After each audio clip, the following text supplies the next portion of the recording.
This Honorable Court of Appeals of Tennessee is in session. Good afternoon. On behalf of Judges McBrayer and Stafford, we welcome you to the Court of Appeals. This hearing will be held just like if we were all together in the courtroom. And if we have any technical problems, we'll just pause and fix them and go on. We'll take care of it. Ms. Dempsey, would you please call the case? Charles Hyatt versus Adenus Group, LLC, et al.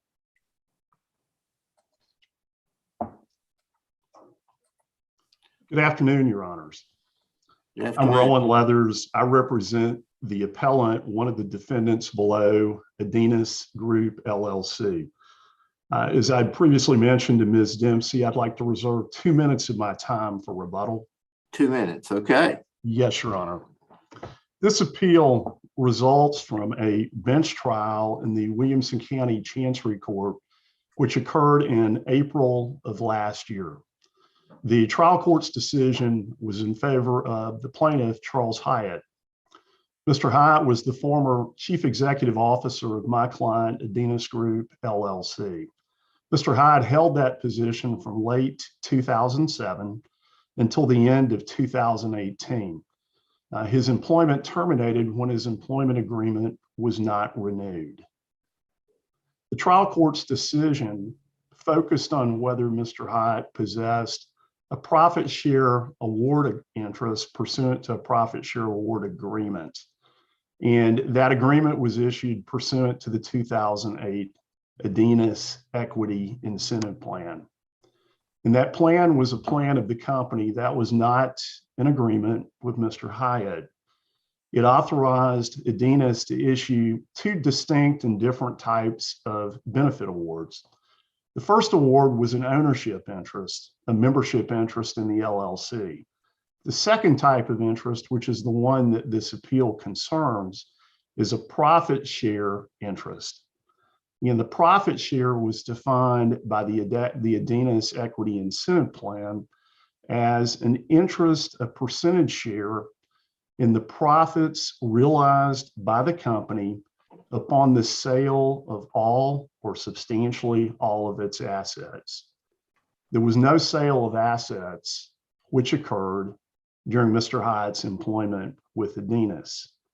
The profit share was not an ownership interest in Adenus, and it was not an interest in the operational profits of Adenus.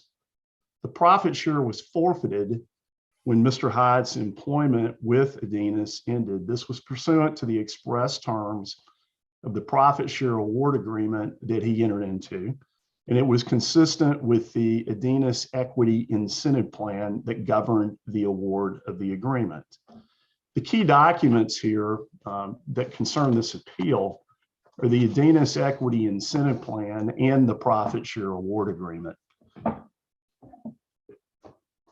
The profit share was issued pursuant to the Equity Incentive Plan. Significantly, according to both the terms of the agreement and the terms of the Equity Incentive Plan, the profit share award agreement was to be interpreted in light of the plan provisions, not the other way around. The agreement itself provided that any interpretations and constructions of the agreement were to be made by the Adenus board and that they were to be final and conclusive. The primary issue that I'd like to address with this court today is an equitable reformation argument. And in this particular instance, the trial court exercised its equitable powers and it equitably reformed the profit share agreement between the parties. And as concerned the specific issue presented by that determination by the trial court, equitable reformation is allowed only to correct a mistake in a written agreement when there is a mutual mistake by the parties, not a unilateral mistake, but a mutual mistake. And the court can only exercise those powers when that mutual mistake is established by clear and convincing evidence. The specific issue about that agreement is whether the profit share award agreement should be reformed to include a sale option, allowing Mr. Hyatt to require Adenus to purchase his profit share upon the termination of his employment. In order to exercise its equitable powers in that regard and reform the profit share award agreement, the trial court was required to find clear and convincing evidence that the parties, Adenus and Mr. Hyatt, reached an agreement to include the sale option in the profit share award agreement. The sale option that the trial court determined to include in the reform profit share award agreement allowed Mr. Hyatt a period of 6 months following the termination of his service to require the company to purchase all or any portion of his vested share. Significantly in this case, we're not dealing with simply the trial court deciding by a preponderance of the evidence. The trial court had to make its decision by clear and convincing evidence in order to eliminate any serious or substantial doubt about the correctness of its findings. The facts have to be highly probable, not just more likely than not. And the bar for attaining relief in that manner set really high, and the burden borne by Mr. Hyatt was extremely heavy. All right, we're all aware. Mr. Leathers, how much of that determination was made on credibility findings by the trial court? The only credibility finding made by the trial court was concerning the testimony of an individual named Bill Pickney, who was a board member and an owner of Adenus. Bill Pickney's testimony had very little, if any, to do with the issues here. The testimony of Mr. Hyatt and our primary witness, Charles Pickney, they primarily filled in different aspects of a transaction. Mr. Hyatt's testimony, he was unable to testify as to what Mr. Pickney understood and what Mr. Pickney did. And Mr. Pickney had little to say about what Mr. Hyatt understood and what he did other than what he perceived. I don't see the credibility issues by the trial court other than Mr. Bill Pickney to be significant here. Okay. This court reviews those factual findings pursuant to Rule 13D. The court, I'm sure, is well aware of that standard. And those factual findings by the trial court judge carry a presumption of correctness, and they have to be honored unless the preponderance of the evidence is otherwise. In this particular instance, we submit there was absolutely no evidence of a mutual mistake, much less clear and convincing evidence. At best, what we've got here is a unilateral mistake by Mr. Hyatt. We submit that the evidence preponderates against the trial court's factual determinations that there was clear and convincing evidence of a mutual mistake. The trial court essentially relied on 3 evidentiary bases to reach its conclusion. The first evidentiary basis was found in some definitional provisions in the equity incentive plan.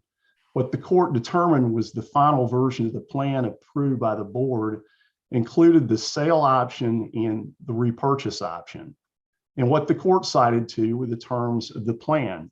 Well, it's undisputed that the equity incentive plan itself, which was Exhibit 44 at trial, contained definitional provisions of both a repurchase option and a sales option. There was no other mention in the plan of either. There was no implementing provision in the plan that provided for their implementation. And significantly, there's absolutely no mention of either provision in the profit share award agreement. The court also cited the profit share award agreement that was approved by the plan. And the court stated that that profit share award agreement approved by the board of Adenus included both a sale option and a repurchase option. Again, the court cites to no specific facts for that conclusion, but that's the conclusion in the court's opinion. The agreement that was signed by the parties at the conclusion of the board meeting on July 15, 2008, includes neither provision. The third category of factual evidence that the court relied on for its conclusion were some email communications. Specifically, there were four. The first was a June 27, 2008 email from Charles Pickney to Charles Hyatt. And again, Charles Pickney was an owner in Adenus, and he was the chair of the Adenus board. And he was the individual that had primary responsibility for the profit share award agreement from Adenus's perspective. And what that email did is it transmitted a draft of a profit share award agreement for both Mr. Hyatt and for an individual named Glenn Markham, who was another executive with Adenus. Neither of these agreements that were transmitted included a sale option, a purchase option, or a definitional provision of what the disposition event was. The second email was a June 30, 2008 email from Charles Pickney to Charles Hyatt. And what that provided was a copy of the Adenus Equity Incentive Plan. And the copy of the plan provided included a forfeiture provision, but it didn't include definitional provisions for a disposition event, repurchase option, or a sale option. Mr. Hyatt testified at trial that he likely had some sort of discussion with Charles Pickney about the equity incentive plan, but he could not recall anything else. The next email is a June 30, 2008 email. That was from Charles Hyatt to Charles Pickney stating, review the documents. I used Glenn's agreement as the markup. Once we all agree on the language, I will adjust Glenn's to reflect my vesting dates. And what he attached a copy of the Adenus Equity Incentive Plan and a profits share award agreement for Glenn Markham. The definition of that plan included definitions of disposition event, repurchase option, and sale option, and it additionally included a forfeiture provision. The draft of the profit share award agreement, again, was for Glenn Markham and included a repurchase option and a sale option.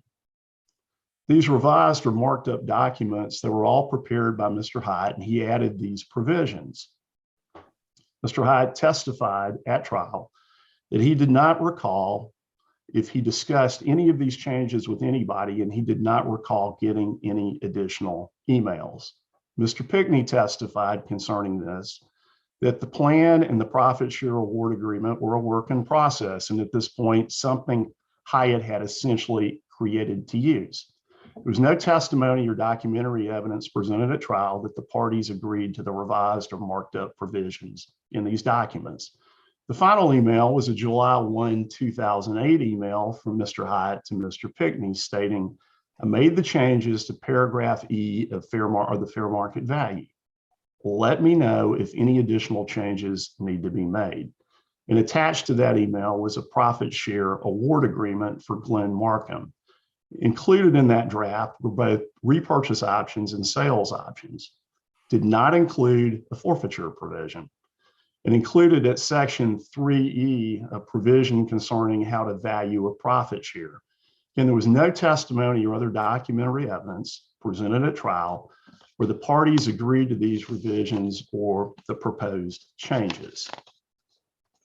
What underpins these particular areas is that there was a meeting of the minds, and we submit there was absolutely no proof that there was a meeting of the minds. At this point, I will await my 2 minutes of rebuttal. Thank you, Mr. Leathers. Mr. Carter. Thank you, Your Honor. Brett Carter of the Nashville Bar, and I represent Mr. Hyatt on this appeal. As Mr. Leathers pointed out, this case involves an equity incentive plan and a profit share awarded to Charles Hyatt, who's a 59-year-old executive hired by Adenus in 2007 to help save the company that was in substantial disarray and significant financial distress at that time. To incentivize him to take the role as chief executive officer, Mr. Hyatt's compensation package included the award of a profit share that would allow him to share in the upside of the company. The profit shares, those can take a lot of various forms and are memorialized in agreements between employers and employees. And in this case, the profit share awarded to Mr. Hyatt was negotiated and signed during a month-long period in mid-2008 in the midst of the company's struggles to stay in business All of the parties testified at trial that this was a busy and stressful time for the company. Charles Pickney, the company's board chairman at the time, referred to that time as a confused mess.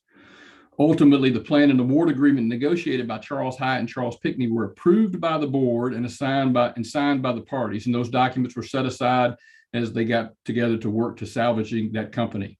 In fact, Mr. Hyatt continued to work for the company until 2018.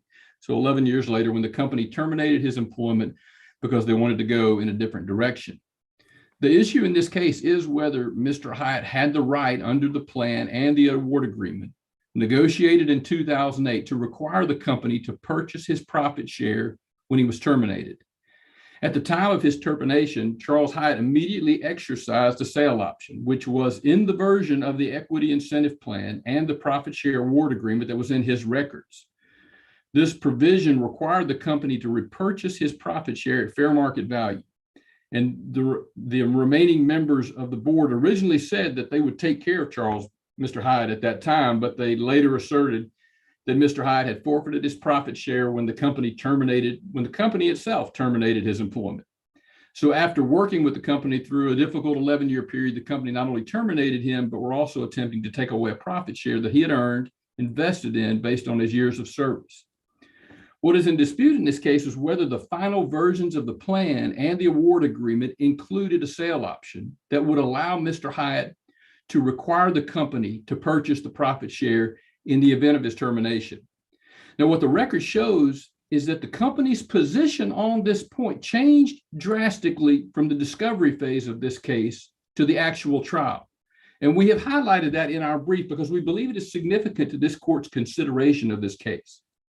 As we summarize in our brief, throughout the discovery in this case, when Mr. Hyatt was attempting to obtain documents from the company, ascertain the memory of the directors related to the award of the profit share, Adenus and all of its board members, including Charles Pickney, the chairman of the board, maintained that both the plan and the award agreement that were negotiated by the parties did not include a sale option.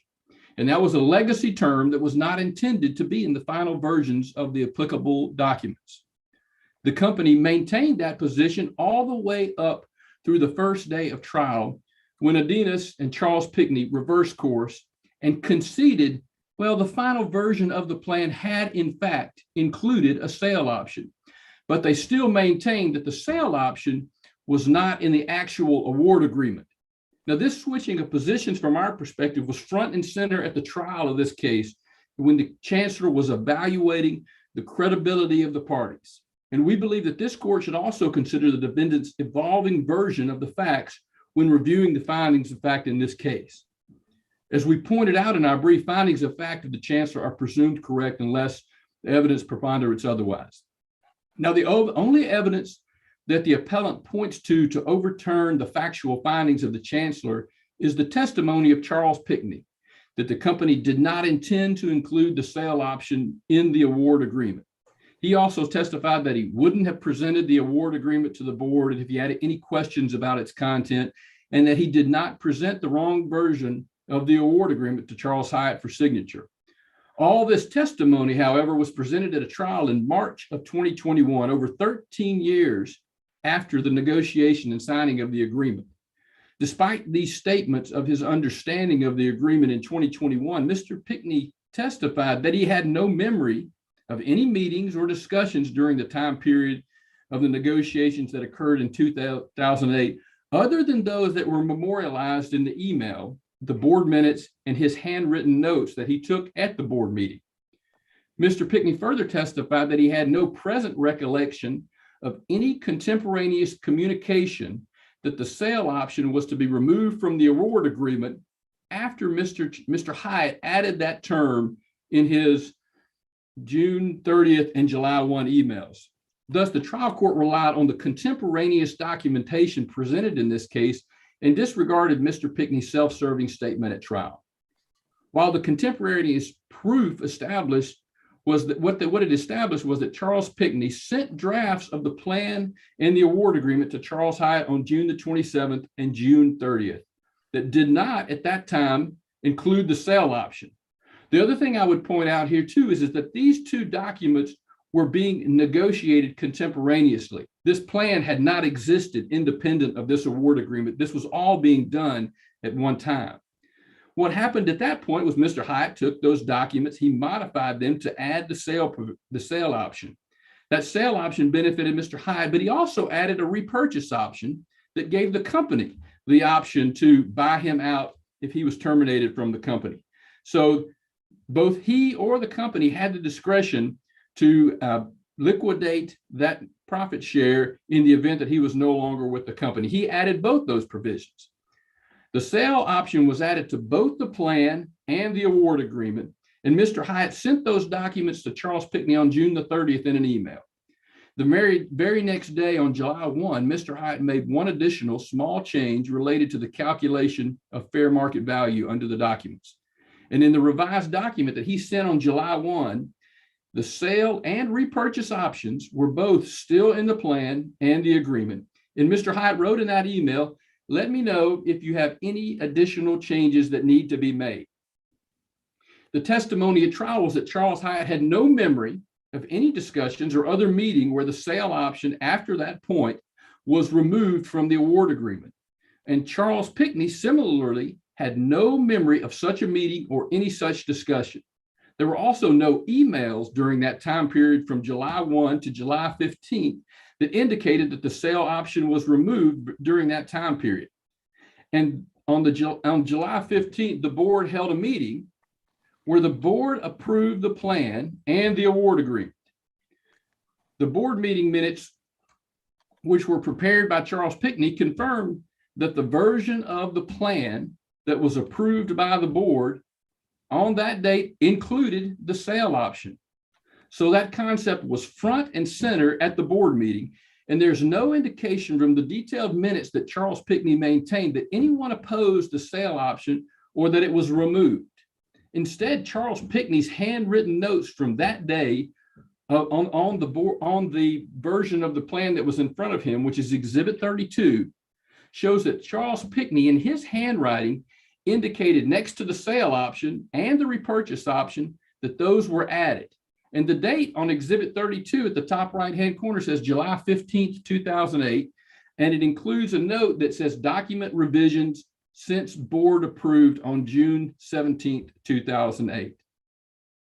There's no specific reference in the board meeting minutes to any specific changes to the award agreement, but the Chancery Court concluded that the final version of the award agreement included the sale option.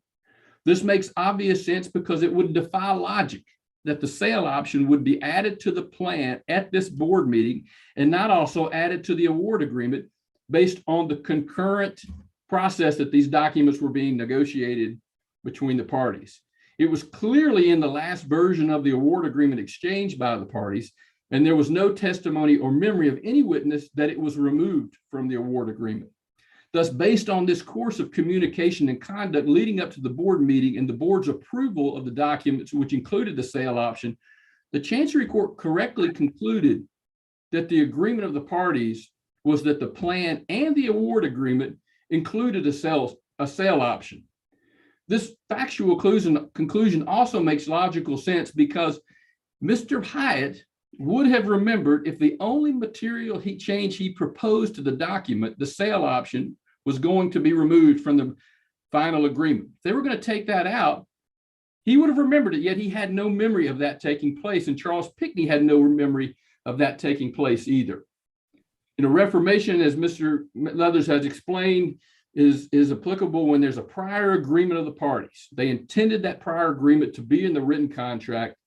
The signed contract materially differs from the prior agreement, and the variation between those is not the result of gross negligence. In this case, the contemporary negotiation of the parties and the approval of the agreements as negotiated by the board, which included the sale option, established the prior agreement of the parties. This was intended to be the written contract. It was approved by the board, but the signed award agreement materially differs from the profit share awarded because it does not include the sale option. The document which memorialized it that was signed by the parties does not include the sale option, which was really the only mechanism that Mr. Hyatt had to monetize his profit share if he was terminated by the company. Finally, there was no gross negligence on the part of Mr. Hyatt. Indeed, both Mr. Hyatt and Charles Pickney signed the agreement, which did not include the terms negotiated by the parties. Adenus wants to place this blame solely at the feet of Mr. Hyatt, but Mr. Pickney shares in that blame based on the clear proof of the way the negotiations evolved. Thus, they both made a mistake.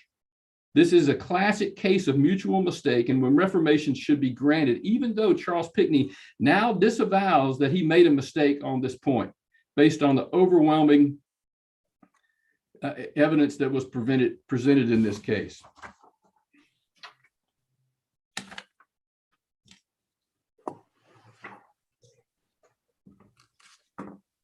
Next, I'd like to move to the question of forfeiture, Your Honors.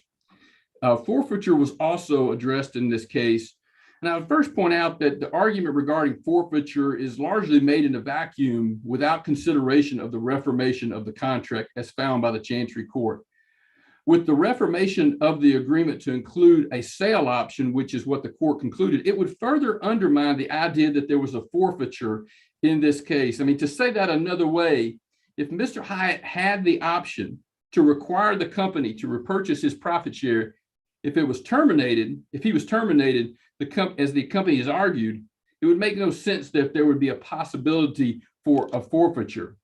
But if we assume that the agreement was not reformed, as the plan and agreement clearly indicate by their terms, they are intended to be read together. That is also longstanding law in Tennessee under Giuliani v. Clio, which we cited in our brief. The appellant cites only to section 4F of the plan.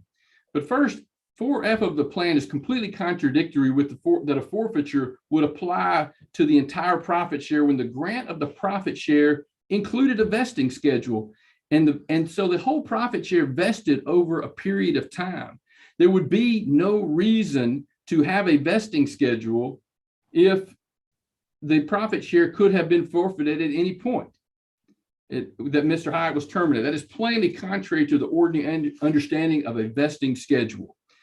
We also reject the appellant's position that the plan and the award agreement are inconsistent on the point of forfeiture. As we argue in our brief, the plan and the award agreement can be read in harmony to confine the forfeiture to the vesting time period, so that during the vesting period, Mr. Hyatt could have lost both his vested and his unvested profit share if he did not complete the full 60-month continuous service vesting period. This reading is consistent with the board's removal of the term unvested in the plan, as shown in the handwritten notes of Charles Pickney on Exhibit 32. But once Mr. Hyatt had fully vested in that profit share, there could be no forfeiture.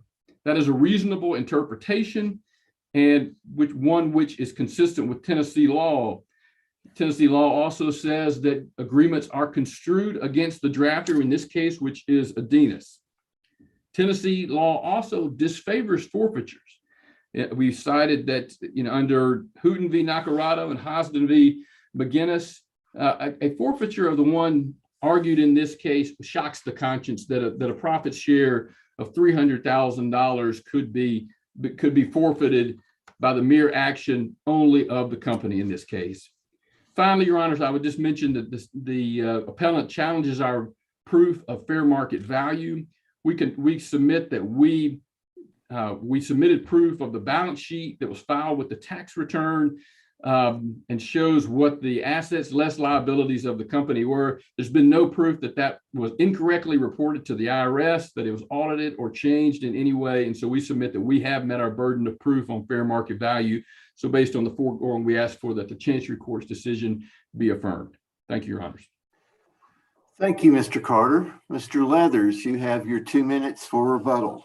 Thank you, Your Honor. A couple of short points. Number one, it's very important here to understand the nature of the profits interest. It's an interest in the gain on the sale of the company's assets. It was designed to reward an executive, in this case, Mr. Hyatt, for his efforts in growing the business in the event there was an asset sale.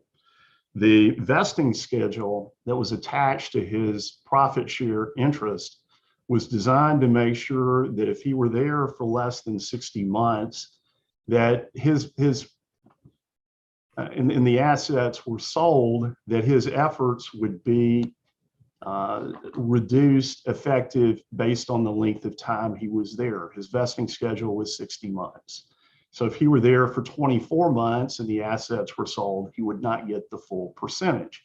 Compare and contrast that with Glenn Markham's draft agreement, which is in the record. His vesting schedule was less. The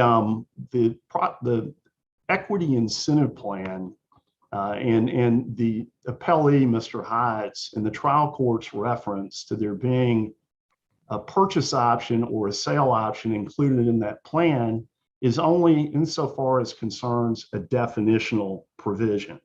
That's all that exists there. There's never anything either in that plan or in the profit share award agreement that implements and provides for that sort of option.